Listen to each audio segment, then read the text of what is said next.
ოცნების ხელისუფლება პროევროპულ აქციებში მონაწილეების დაჯარიმებას განაგრძობს. პოლიციელებმა მე-5,000 ლარიანი საჯარიმო ქვით არის სახლში მიუტანეს დღეს ნადიმ ხმალაძეს. ოცნების შინაგან საქმეთა სამინისტრო მას 17 თებერვალს პარლამენტის წინ სატრანსპორტო გზის გადაკეტვას ედავება. დილით ერთი მომიტანეს და ეხლა მეორე. ეს უკვე 17 თებერვლის. მე ნამდვილად ვარ ყოველდღე აქციაზე. ბოლომდე ვიქნები. მაგრამ თუ ხვდებით ნადიმ ხმალაძე ასე რატომ ყავთ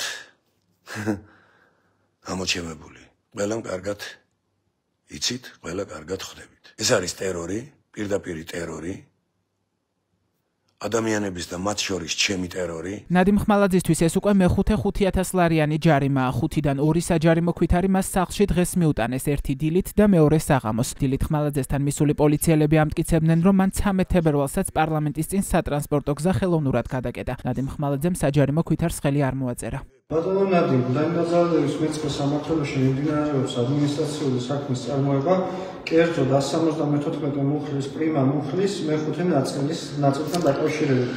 2025 წლის 13 თებერვალს ქალაქ თბილისში პარლამენტის შეერნობის მიმდებარე ტერიტორიაზე მოქალაქე ნადიმ ხმალაძე კეტავდა სატრანსპორტო გზას. მიუხედავად იმისა, რომ შეკრება მანიფესტაციის ფარგლებში ხალხის წილი რაოდენობის გამო არ არსებობდა გზის გადაკეტვის აუცილებლობა. პროტესტის გამოხატვა შესაძლებელი იყო საფეხმავლო გზაზე. აღნიშნული მუხლი ითვალისწინებს ჯარიმის რაოდენობას 5,000 ლარის ოდენობით. ტერორია აბსოლუტური.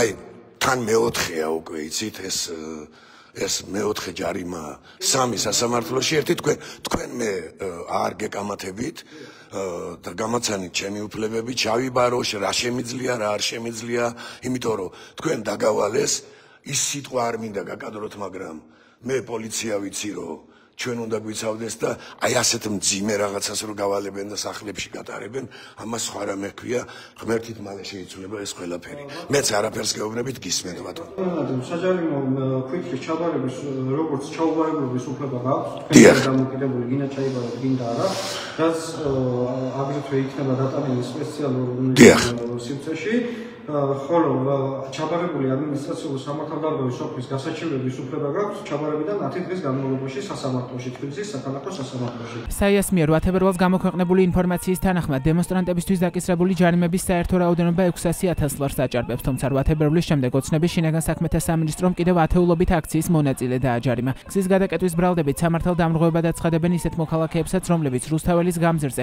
გზის გადაკეტვის შემდეგ მიდიან. ნადიმ ხმალაძის გარდა დღეს ასევე დააჯარიმეს საქართველოს ყოფილი საფრანგეთში ეკასირაძე და ოპოზიციონერი პოლიტიკოსი ლაშა დიაროვი. ბოლო ორ დღეში კი 5,000 ლარით დააჯარიმეს პუბლიკის ჟურნალისტი ბასტიმ გალობლიშვილი. მიუხედავად იმისა, რომ ის აქციაზე პროფესიულ მოვალეობას ასრულებდა. გზის გადაკეტვას ასევე ედავებიან ტაბულას ჟურნალისტს ბექა ჯიქურაშვილს. გარდა ამისა, გუშინ 5,000 ლარით დააჯარიმეს ოპოზიციონერი პოლიტიკოსები ანა ნაცვლიშვილი, საბა ბუაძე და ლევან სანიკიძე. საჯარიმო ქვითარი სახლში მიუტანეს ეკონომის ცოსო ბერიკაშვილსაც.